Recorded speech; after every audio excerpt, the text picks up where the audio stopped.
During New Year's Eve dinner, my mother toasted to true family ties as she served me dirty dishes in the kitchen. My father announced that the house would go to my sister because Elisa had never given anything to the family. But what they didn't know was that their home, savings, and their future depended on the daughter they had just erased from their lives. Subscribe to our channel to never miss true stories of revenge, justice, and personal rebirth. The soap suds burning my hands left me scrubbing yet another plate heavily coated with a tough layer of leftover ragu. Through the half-open kitchen door, I could see my family gathered in the living room, the one with the Murano chandelier that my grandmother had bought in Venice in the 70s, Mars. Don Perignon champagne in everyone's hands, except mine, of course. My name is Elisa Mariani, and I'm 28 years old. Up until that New Year's Eve, I still clung to the hope, a stubborn belief perhaps, that things would eventually change. I hoped my mother Claudia would stop treating me like a domestic, that my father Stefano would finally acknowledge my presence in his life, and that my sister Beatrice, the cherished princess of our family, would one day show even a flicker of appreciation for all I'd done for her. I was naive. A toast? Dad's voice rang out from the living room, interrupting the clinking of glasses. A toast to the true bonds of this family. I smiled bitterly, my hands immersed in the dirty water. The true bonds. The ones that kept me tied to the sink while they celebrated. To the bonds that really matter, Mom added in that melodramatic voice she used when she wanted to sound profound.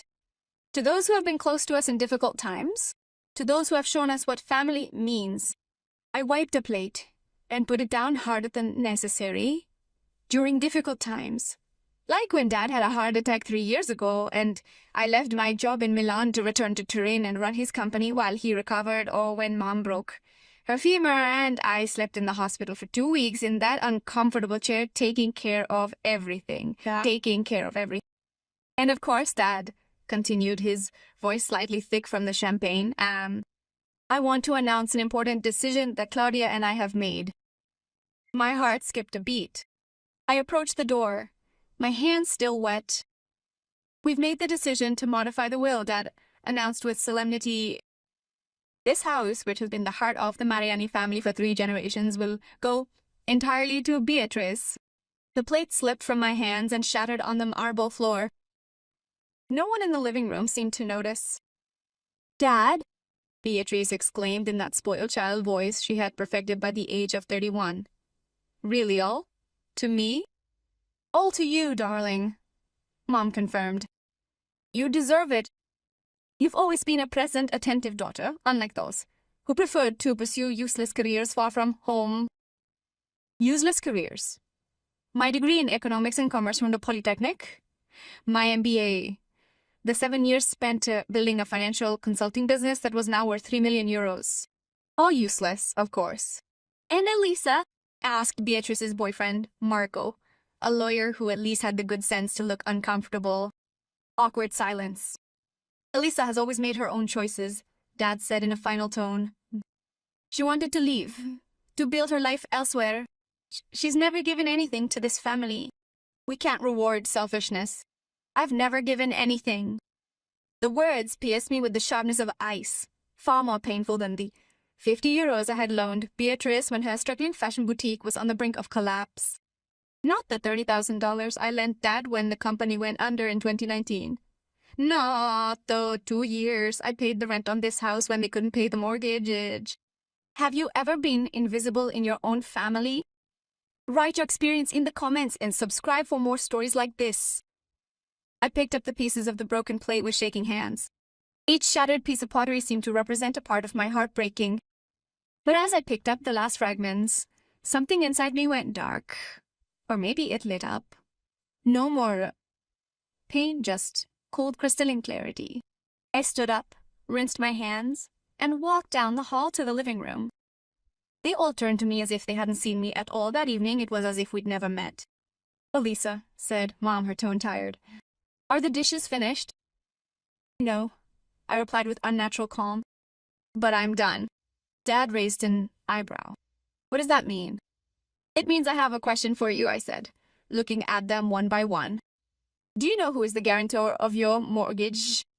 The silence that followed was different from the one before. This one was tense, confused. What does this have to do with anything now? Beatrice snorted. It has everything to do with it, I replied. You see, when Dad had financial problems in 2019, the bank didn't want to renew the mortgage on this house. Too risky, they said. Business in crisis old age. So I, the selfish daughter who has never given anything, became the mortgage guarantor for the entire property. The color drained from Dad's face. It means, I continued in a firm voice, that if you miss even one payment, the bank can take action against me, Jimmy. And since I personally guaranteed, I also have the right to demand immediate payment of the entire remaining debt in the event of default or a change in the intended use of the property.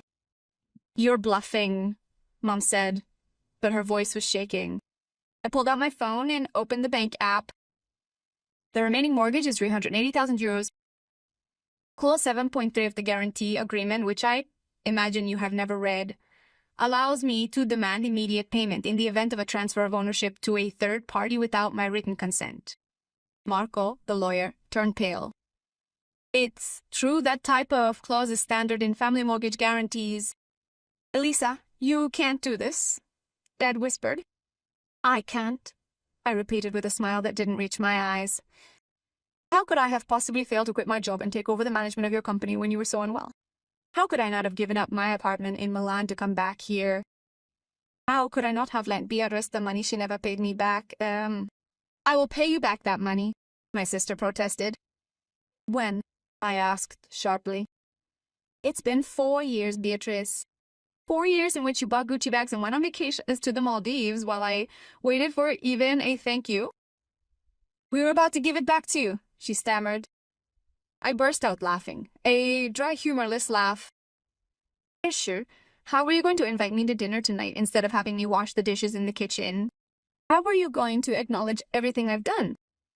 You're our daughter, Mom said in a stern voice. You had to do it. It's your duty. My duty, I repeated softly. And what was your duty to me? To love me, to see me, to treat me like something more than a walking ATM? No one answered. I've made a decision, I said calmly. Tomorrow morning, I'm going to go to the bank and demand immediate payment of the mortgage. You'll have 30 days to come up with euro 380,000 euros or the house will go up for auction. You can't be serious, Beatrice said in a shrill voice. Oh, I'm dead serious. I turned to leave, then turned back.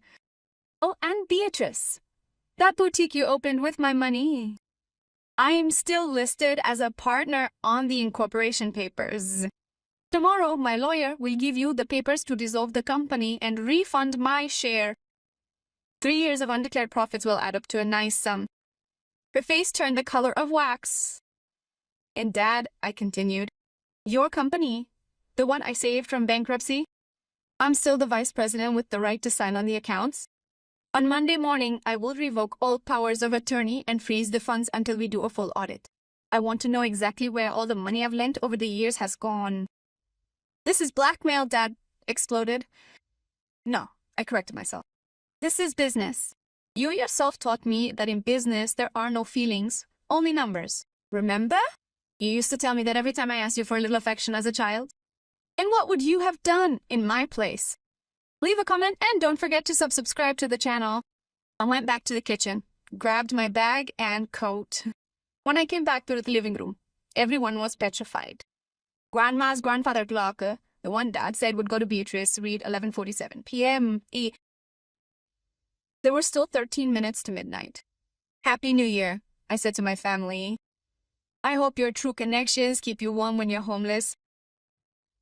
I stepped out into the freezing Turin night. Fireworks were already starting to pop in the sky. The Mole Antonelliana stood out, illuminated against the darkness. I breathed in the cold air, and for the first time in years, I felt my lungs fill completely. The phone started ringing immediately. Dad. Then Mom. Then Beatrice. I ignored them all. I walked along Via Po, the lights from the closed shop windows reflecting on the wet sidewalk. To my left, the Po flowed black and silent. To my right, the arcades offered me shelter from the drizzle that had begun to fall. I stopped in Piazza Castello, in front of the Royal Palace.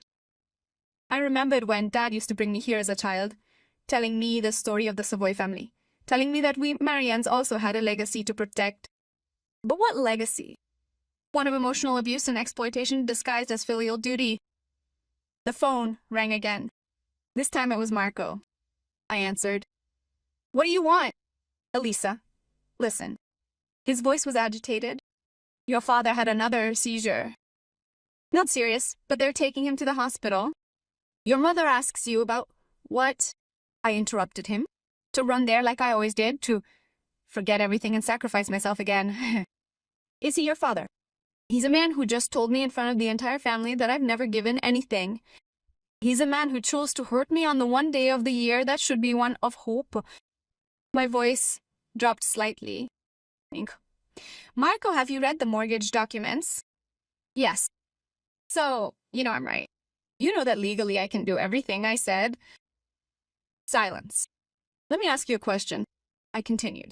In these 3 years that you've been with Beatrice, has she ever spoken to you about me? Has she ever told you that I existed before tonight? Elisa, answer. No, he admitted softly.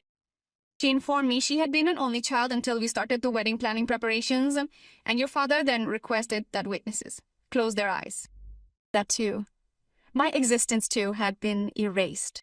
Go to the hospital, Marco, I said. Stay close to Beatrice, but I won't be there. Not this time. I ended the call and turned off the phone. The fireworks were now exploding in full force. Midnight. A new year. Groups of people were laughing and hugging around me. Couples kissing under the arcades. Real families celebrating together. I pulled my spare phone out of my bag, the one I used for work, and immediately dialed my lawyer. Yes, at midnight on New Year's Eve. But Julia had also been my best friend for 20 years. Elisa, is everything okay? I need you to be ready with all the paperwork by Monday morning, I said. Mortgage guarantee, dissolution of the company, corporate audit, everything. What happened? I told him the whole dinner, the announcement, my reaction. For Christ's sake, he whispered when he was done. Are you really doing this? Yes. Good, he said in a harsh voice. Those bastards deserve it. The paperwork will be ready by 9 a.m. On Monday. When I hung up, I felt strangely empty. Not victorious, not vengeful, just empty. 3 days later, Dad was out of the hospital. The attack had been mild, brought on mainly by stress. I received text after text. Pleas from Mom. Insults from Beatrice. Attempts at mediation from relatives who suddenly remembered my existence. I ignored them all until a message came from my paternal grandmother, Agnesi, 87, clear-headed, as a girl. Come see me, right away. Grandma lived in a luxury nursing home in the hills outside Turin. When I arrived, I found her on the panoramic terrace wrapped in a shawl of silk, cachemire, who was looking at the city below. Sit down, he ordered without turning around. I sat down. Your grandfather Giuseppe would be proud of you, he said. It wasn't what I expected. What? He finally turned around, his blue eyes still bright. When he died, he left this house to his family with one condition, that it remain a place of love and respect. Your father turned everything into a business where you were just unpaid labor. Grandma, I'm quiet, I'm talking to you. His tone was stern, but his eyes were smiling. I'm 87, Elisa. I don't have time for... They want me to intercede, to convince you to take everything back. And what do you want? I want you to do exactly what you said. That house doesn't deserve to remain in the family if the family doesn't deserve the house. Tears welled up in my eyes. Grandma, but he continued, raising a gnarled finger. I also want you to understand one thing. Revenge will not make you happy. Justice? Yes, but not revenge. It's not revenge, I protested. It's both, he interrupted me, and that's fair, that's... But later, Elisa, after you've gotten what's right with you, you'll also have to let go, otherwise they'll have won anyway because they'll have occupied your heart with resentment forever, ever. 2 weeks passed. My parents tried everything. They called old family friends, people I hadn't seen in years, to pressure me. I received a 3-page letter from Beatrice, a tearful missive that included no apology, but mentioned how difficult things were for her 47 times. Marco called me again. They found a buyer for the house, he said. And a real estate company is offering 650,000 euros. They can pay off the mortgage and give you the difference. The entire difference? Yes, to 270,000. And Beatrice found an investor to buy out your share of the boutique. Another yours and the corporate audit of Dad's company. Silence. Marco. There are irregularities. Nothing criminal, but enough to close everything quickly. The total amount includes interest on the outstanding loans and the undeclared profits. About 120,000? I did the math in my head. Almost 500,000 euros. All the money I had lent, invested, given away over the years, plus interest, plus the pain. I accept, I said, but with one condition. What is it? I'm asking that you all, Dad, Mom, Beatrice, visit my office in Milan and personally deliver the checks to me. I want to look them in the face. Elisa, it is non-negotiable. The day of the appointment arrived.